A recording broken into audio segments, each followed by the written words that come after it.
Selamat pagi Bapak Ibu Saudara-saudari yang dikasihi Kristus.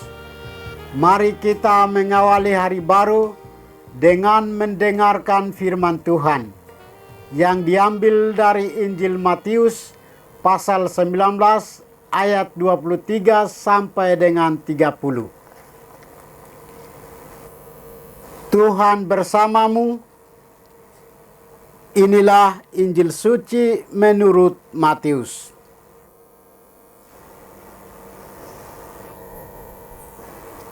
Yesus bersabda kepada murid-muridnya, "Aku berkata kepadamu, sungguh sukar sekali bagi orang kaya untuk masuk ke dalam kerajaan surga. Sekali lagi aku berkata kepadamu, lebih mudah seekor unta masuk melalui lubang jarum daripada seorang kaya masuk ke dalam kerajaan surga."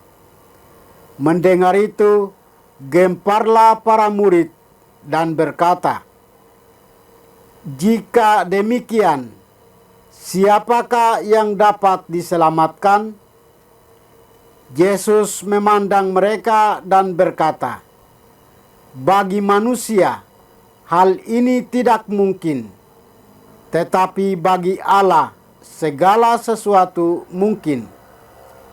Lalu Petrus berkata kepada Yesus, "Kami ini telah meninggalkan segala sesuatu dan mengikuti Engkau. Jadi, apakah yang akan kami peroleh?" Kata Yesus kepada mereka, "Aku berkata kepadamu, sungguh pada waktu penciptaan kembali, apabila Anak Manusia bersemayam di takhta kemuliaannya, kalian yang telah mengikuti aku akan duduk juga di atas 12 takhta untuk menghakimi ke-12 suku Israel. Dan setiap orang yang demi namaku meninggalkan rumahnya, saudara-saudarinya, bapa atau ibunya, anak-anak atau ladangnya, akan menerima kembali 100 kali lipat dan akan memperoleh hidup yang kekal. Tetapi banyak orang yang terdahulu akan menjadi yang terakhir, dan yang terakhir akan menjadi yang terdahulu." Demikianlah sabda Tuhan. Bapak, Ibu, saudara-saudari yang dikasihi Kristus, tema kita hari ini adalah cara hidup miskin. Hari ini gereja memperingati Santo Bernardus. Ia adalah seorang pemuda yang kaya. Karena ingin mengikuti Yesus dengan sepenuh hati, pada umur 21 tahun ia masuk biara di Tetaus. 4 tahun kemudian ia bersama 12 teman mendirikan biara Clairvaux.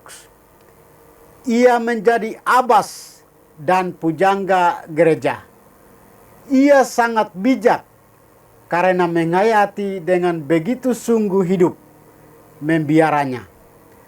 Para raja, uskup, dan paus seringkali meminta nasihatnya.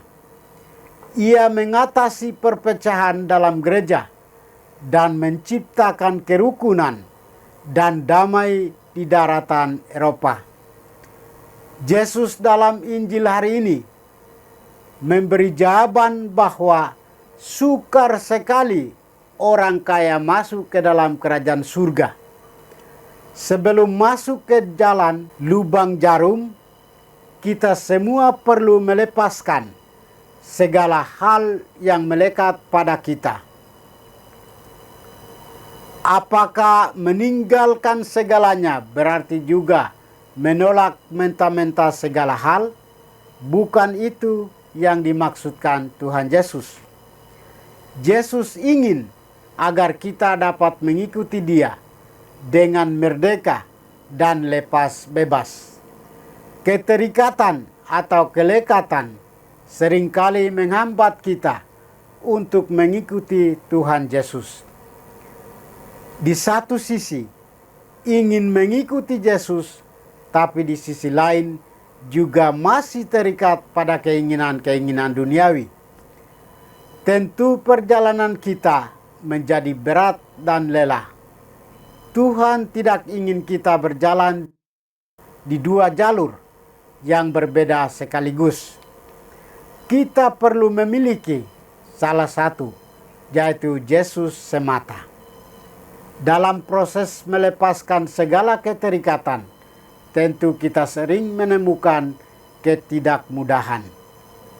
Ada ketakutan dan ada kekhawatiran. Ada rasa yang masih melekat yang sulit dilepaskan. Ada cemas, tidak menemukan kenyamanan lagi. Dan masih banyak lagi. Tapi sabda Tuhan hari ini hendak mengingatkan kita bahwa kita akan menerima kembali berkali-kali lipat banyaknya. Melepaskan tidak melulu untuk membuat diri kosong, tapi terutama untuk memberikan ruang dalam diri kita bagi Yesus agar Ia dapat tinggal dan bekerja dalam diri kita. Saudara-saudari terkasih, bacaan hari ini mengingatkan kita bila kita mempertuankan diri sendiri dan mempertuankan apa yang menjadi harta dan milik kita, maka ia akan diikat oleh miliknya itu. Kelekatan terhadap harta dan kesombongan membuat kita kehilangan rahmat Tuhan. Dan kita juga akan kehilangan Tuhan itu sendiri dan kehilangan surga abadi. Karena dari Injil kita belajar bahwa bila orang ingin masuk surga harus sepenuhnya bergantung pada kemurahan Allah. Ikatan kekayaan dan kesombongan membuat orang semakin susah untuk menerima rahmat dan rezeki dari Tuhan. Disposisi inilah orang seperti ini hanya bisa mengandalkan rahmat Tuhan untuk selamat dan tidak ada jalan lain selain menerima dan mengakui kuasa Tuhan. Kuncinya adalah bertobat dan menerima Yesus. Kekayaan itu rahmat Tuhan dan akan menjadi berkat. Lebih banyak lagi ketika kita gunakan untuk memuliakan Tuhan dan membantu orang yang kesusahan. Mari kita bersama merasakan kehadiran Tuhan dalam hidup kita. Tuhan memberkati kita. Marilah kita berdoa. Tuhan, pagi ini kembali kami naikkan syukur dan permohonan. Terima kasih sudah menjaga kami saat tidur maupun bangun. Terima kasih untuk udara sejuk dan segar pagi ini. Bukalah mata hati kami. Mampukan kami memandang kemurahan dan karya-Mu, serta memuji dan memuliakan-Mu melalui pekerjaan dan pelayanan kami hari ini. Bimbinglah kami selalu untuk menyadari kesalahan kami dan bertobat, sehingga kami sungguh rendah hati, mau membuka hati dan siap menerima rahmat-Mu yang tinggal dalam hati kami. Kristus terang dunia, berkatilah keluarga kami, jadikanlah kami alat kasih-Mu, dan pantaskanlah kami menjadi hamba-Mu yang setia. Demi Kristus Tuhan dan pengantara kami. Tuhan bersamamu. Semoga kita sekalian, orang-orang yang kita kasih dan doakan, seluruh aktivitas kita hari ini dilindungi, dibimbing, dan diberkati oleh berkat Allah yang Maha Kuasa, dalam nama Bapa dan Putra dan Roh Kudus.